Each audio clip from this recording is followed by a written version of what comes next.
Halo teman-teman, ya ketemu lagi sama gue.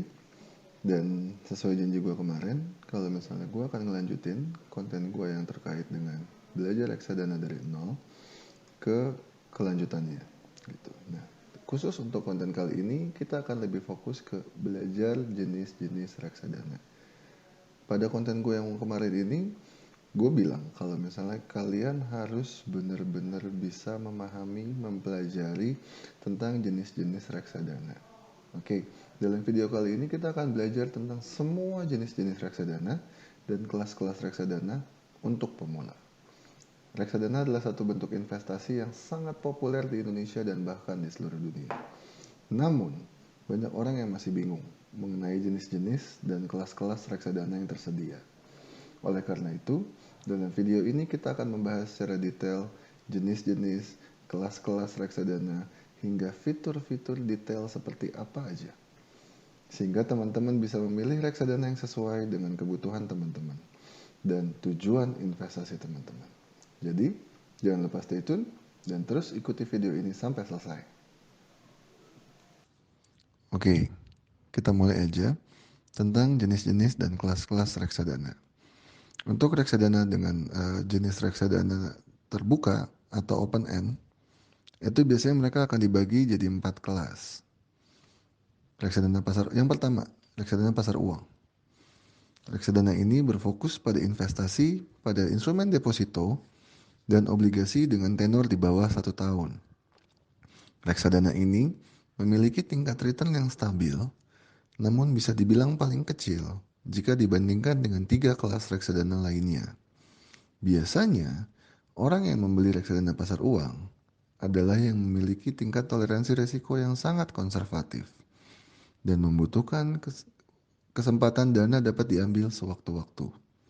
Dan reksadana pasar uang adalah reksadana yang paling cepat prosesnya jika nasabah mengajukan pencairan dibandingkan 3 kelas lainnya. Yang kedua, reksadana pendapatan tetap. Reksadana ini berfokus pada investasi, pada obligasi, atau instrumen pasar uang yang memiliki tingkat risiko yang lebih rendah dan tingkat keuntungan yang lebih stabil dibanding reksadana saham atau reksadana campuran. Biasanya, nasabah harus benar-benar mengetahui atau mempelajari seberapa besar atau bagaimana karakteristik dari reksadana pendapatan tetap ini. Berapa durasi pendapatan tetapnya, berapa tenor atau durasi dari obligasinya, apakah ada fitur bagi hasil. Bagi hasil, apa itu? Ya, untuk tren sekarang ini, banyak manajer investasi yang mengeluarkan reksadana pendapatan tetap dengan fitur mereka memberikan bagi hasil kepada para nasabah yang pemegang reksadana pendapatan tetap. Bagi hasilnya itu tergantung dari manajer investasinya. Ada yang mengumumkan bagi hasil bulanan, ada yang mengumumkan bagi hasil tahunan, ada yang mengumumkan bagi hasil 6 bulanan. Jadi teman-teman harus pintar-pintar dan benar-benar melihat. Kalau teman-teman mengincar bagi hasil dari reksadana pendapatan tetap, silakan make sure berapa banyak bagi hasil yang harus diterima dan apakah itu cukup worth it dan sesuai dengan tujuan investasinya teman-teman. Yang ketiga, reksadana campuran. Reksadana ini menurut gue ini paling fluid atau yang paling variatif. Kenapa? Karena reksadana ini mengalokasikan dana pada beberapa jenis aset seperti saham, obligasi, dan instrumen pasar uang. Dan memang tidak ada batasan-batasan persentasenya. Untuk gue tambahin, kalau reksadana pasar uang itu maka 80% atau lebih aset kelolaannya itu harus ada di instrumen deposito atau obligasi di bawah tenor 1 tahun. Untuk reksadana pendapatan tetap, maka 80% atau lebih dari asetnya harus ada di portofolio di pendapatan tetap atau obligasi. Reksadana saham 80%-nya atau lebih harus portofolionya itu ada di instrumen aset-aset saham. Jadi kalau reksadana campuran ini menurut gue yang paling variatif. Paling tidak bisa mengikuti ketiga kelas itu, oh ya udah berarti dia masuknya di kelasnya campuran. Kemudian reksadana campuran itu memiliki tingkat resiko dan potensi keuntungan yang sedang. Mungkin ada beberapa yang lebih tinggi dibanding pendapatan tetap, cuman ada juga beberapa yang masih bisa overcome atau melebihi dari kinerja dari reksadana saham pada masanya. Yang keempat, reksadana saham. Reksadana ini berfokus pada investasi pada saham perusahaan publik. Reksadana saham memiliki tingkat risiko yang lebih tinggi dibandingkan reksadana lainnya, tetapi juga memiliki potensi keuntungan yang lebih tinggi juga. Untuk sebagai tambahan teman-teman, dalam pengelolaan reksadana saham, ada beberapa strategi dalam mengelola reksadana saham. Yang pertama adalah pengelolaan dengan strategi growth, yaitu menjadi investasi memilih emiten-emiten yang memang memiliki kemungkinan untuk dapat naik dan sesuai dengan tren yang ada saat itu. Strategi yang kedua adalah strategi value investing. Jadi si manajer investasi ini memilih saham-saham yang memang memiliki valuasi bagus dan murah.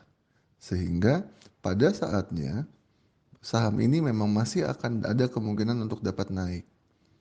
Sebagai contoh, ada beberapa reksadana dengan gaya untuk value investing seperti ini. Dan yang gue tahu, salah satu reksadana tertua yang memiliki strategi value investing adalah Panindana Maksima. Bahkan kenaikannya udah sampai sekian ribu % sejak peluncuran pertama kali. Oke, di luar dari 4 kelas reksadana terbuka tersebut, gue akan jelasin beberapa kelas reksadana yang lainnya, yaitu reksadana syariah. Reksadana syariah adalah reksadana yang mematuhi prinsip-prinsip syariah dalam memilih dan mengelola asetnya. Reksadana syariah melakukan prinsip investasi hanya pada bisnis dan aktivitas yang sesuai dengan prinsip-prinsip syariah, seperti perbankan syariah, keuangan syariah, proyek-proyek infrastruktur, properti, dan lain-lain. Reksadana syariah dapat dikelompokkan menjadi beberapa kelas, seperti kelas saham, obligasi syariah, dan campuran. Kelas saham melakukan investasi pada saham-saham yang memenuhi syarat syariah. Sementara kelas obligasi syariah melakukan investasi pada obligasi yang diterbitkan oleh perusahaan atau pemerintah yang memenuhi prinsip-prinsip syariah. Kelas campuran melakukan investasi pada instrumen kombinasi antara saham yang memenuhi prinsip syariah dan obligasi syariah. Saran dari gue, sebelum memilih kelas reksadana syariah, penting untuk memahami tujuan investasi dan profil resiko teman-teman. Reksadana syariah memiliki tingkat resiko dan potensi pengembalian yang berbeda-beda. Seperti halnya reksadana pada umumnya yang udah gue bahas 4 tadi di atas. Oleh karena itu, penting banget buat teman-teman berbicara dengan ahli keuangan atau manajer investasi untuk memahami lebih lanjut tentang kelas reksadana syariah yang sesuai dengan kebutuhan dan tujuan investasi kalian. Kita lanjut. Kelas reksadana yang akan gue bahas berikutnya, ini yang keenam, reksadana indeks. Adalah jenis reksadana yang mengikuti pergerakan suatu indeks pasar, seperti indeks saham atau indeks obligasi. Reksadana indeks cenderung memiliki biaya yang lebih rendah dibandingkan reksadana aktif, karena mereka mengikuti indeks dan tidak melakukan seleksi saham atau obligasi secara aktif. Reksadana indeks berinvestasi pada sejumlah saham atau obligasi yang terdapat dalam indeks yang dipilih, sehingga mengikuti performa indeks tersebut. Reksadana indeks memberikan diversifikasi investasi ke berbagai saham atau obligasi, dan dapat memberikan hasil yang stabil dan terprediksi dalam jangka panjang. Namun, reksadana indeks juga memiliki beberapa kelemahan. Misalnya, mereka mungkin kurang menguntungkan dibanding reksadana aktif. Jika indeks pasar sedang mengalami penurunan dan mereka tidak memberikan peluang untuk memperoleh keuntungan dari saham atau obligasi tertentu yang diyakini akan mengalami pertumbuhan yang cepat. Jadi, saran gue, sebelum memilih reksadana indeks, penting untuk memahami tujuan investasi kalian dan profil resiko kalian. Reksadana indeks memiliki tingkat resiko dan potensi pengembalian yang berbeda-beda, seperti halnya reksadana pada umumnya.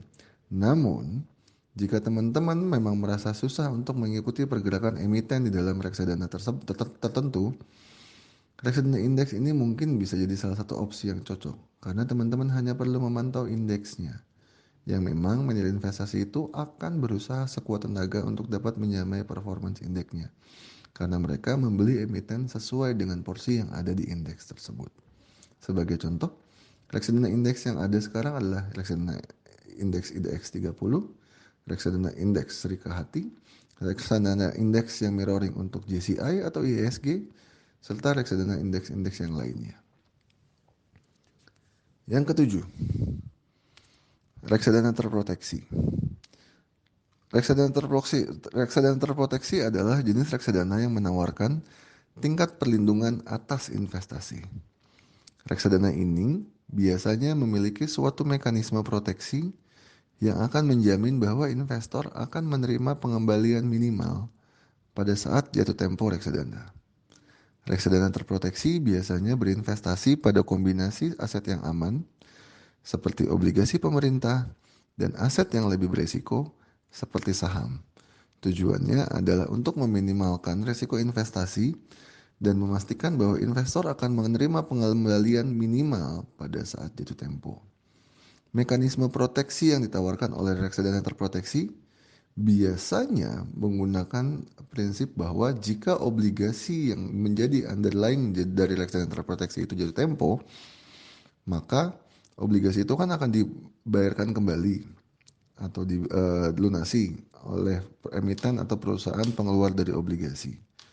Dan dana untuk pembayaran atau pelunasan dari penghutang atau obligor itu bisa digunakan untuk mengembalikan dana dari nasabah-nasabah reksadana terproteksi.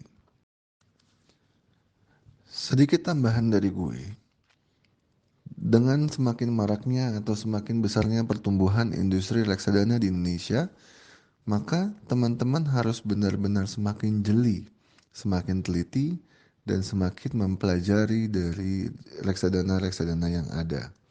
Percaya nggak percaya, sudah ratusan bahkan hampir ribuan dari reksadana-reksadana yang udah ada di Indonesia. Ada sekitar 200 reksadana pasar uang di Indonesia. Ada sekitar 324 reksadana pendapatan tetap di Indonesia. Ada sekitar 159 reksadana campuran di Indonesia. Dan yang terakhir ada sekitar 393 reksadana saham berdasarkan data terakhir di Indonesia. Sekian ratus bahkan hampir 1000 reksadana itu, teman-teman harus bisa pintar memilih dan memilah yang terbaik, yang sesuai dengan profil resiko teman-teman dan pastinya sesuai dengan tujuan investasi kalian. Karena kenapa? Karena memang sudah sering gue bahas bahwa kalau kalian pengen memilih suatu instrumen investasi, pilihlah yang dapat sesuai dan mendukung setiap tujuan visi mimpi keuangan kalian. Karena semakin kecil atau semakin miss return atau realisasi dari proyeksi kalian, maka akan semakin jauh dari terjadinya atau terrealisasinya tujuan investasi kalian. Nah, itu semua penjelasan tentang jenis-jenis reksadana yang teman-teman bisa pelajarin. Kita udah bahas satu-satu tadi, ada reksadana pasar uang, ada reksadana pendapatan tetap, reksadana campuran, dan reksadana saham. Selain itu, ada beberapa kelas yang lainnya yang juga udah gue jelasin. Ada yang namanya reksadana syariah, ada reksadana terproteksi, serta ada reksadana indeks. Semoga semua paparan jenis-jenis dan kelas-kelas reksadana bermanfaat buat teman-teman semua dan bisa memberikan wawasan lebih baik tentang reksadana. Ingat, memilih reksadana yang sesuai dengan kebutuhan dan tujuan investasi kalian adalah hal yang sangat penting untuk bisa memastikan keberhasilan dalam berinvestasi. Jangan ragu untuk terus berkonsultasi dengan ahli atau profesional keuangan untuk bisa memastikan pilihan teman-teman itu masih ada di jalur yang tepat. Terima kasih lagi udah menonton dan sampai jumpa pada video-video gue yang selanjutnya. Dadah.